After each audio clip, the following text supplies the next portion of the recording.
Falando para vocês um pouquinho sobre os reservatórios, onde a gente vai realmente armazenar a nossa água, são o inferior e o superior. E aí nós podemos falar que o reservatório inferior, ele também pode ser chamado de cisterna.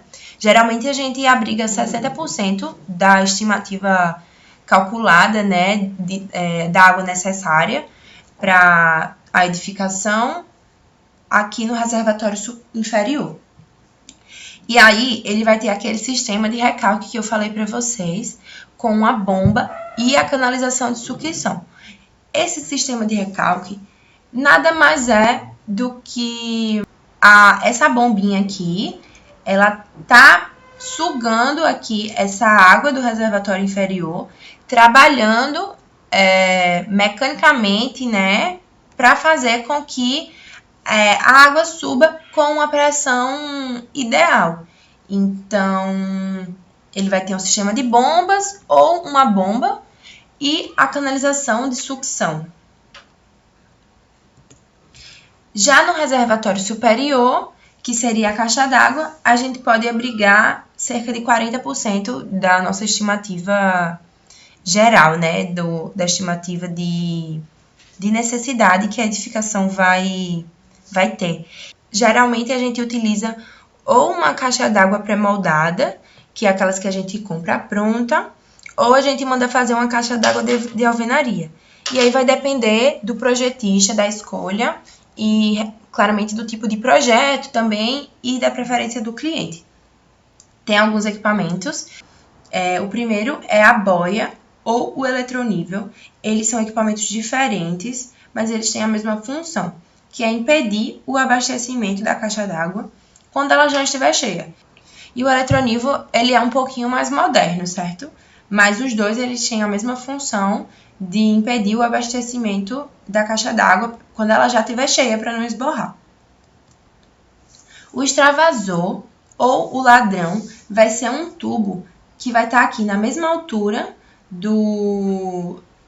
da boia, né? Que é a mesma altura da entrada, da alimentação da água, para caso a boia ou o eletronível eles não funcionarem, ter um tubo aqui que faça a água sair. Então, ele está aqui para uma precaução. E a gente não tem um registro de gaveta aqui, porque ele vai ficar sempre aberto, né? Então, a gente utiliza essa tubulação aqui como uma opção de saída para caso esse equipamento aqui não funcionar. E aí, puxando aqui um pouquinho para o tubo de limpeza, a gente precisa ter a tubulação que sai a água quando essa caixa d'água precisar de manutenção, né? Precisar ser limpa.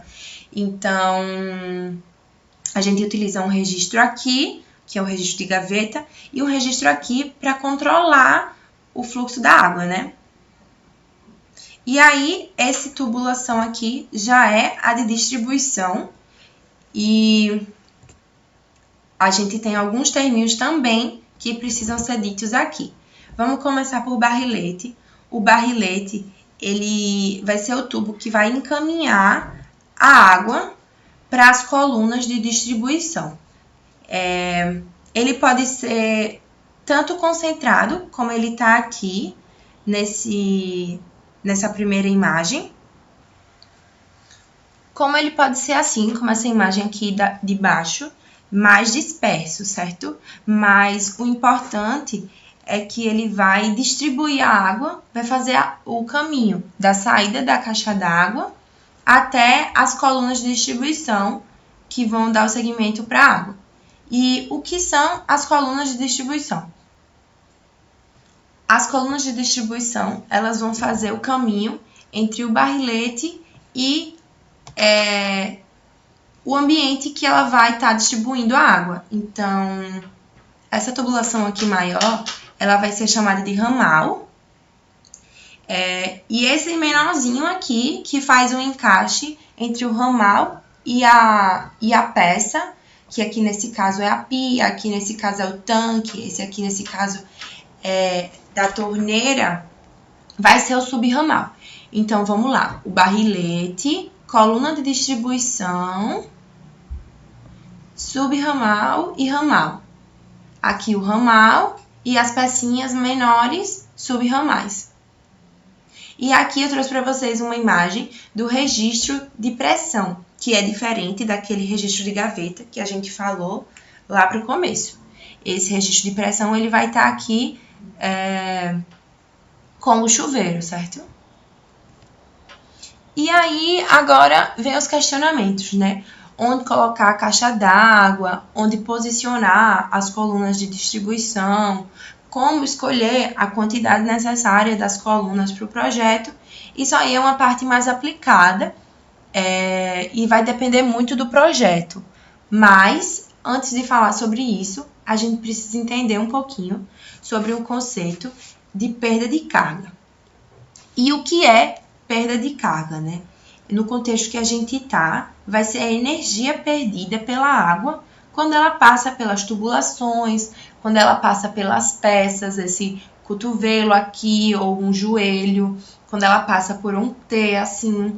Então, ela tem um caminho e ela vai perdendo pressão, vai perdendo carga com o tempo. Quanto maiores os comprimentos dos tubos, quanto maior o número de conexões, tubos mais rugosos e menores diâmetros, a gente vai ter mais atrito e a gente vai ter mais perda de carga. E, consequentemente, a gente vai ter menos pressão, o que não é o que a gente quer. Então, a gente tem que pensar na distribuição, a gente tem que pensar na alocação das colunas com base nisso, com base na perda de pressão, para a gente evitar ela ao máximo. E aí, trazendo para vocês um pouquinho da parte prática, né? E o projeto.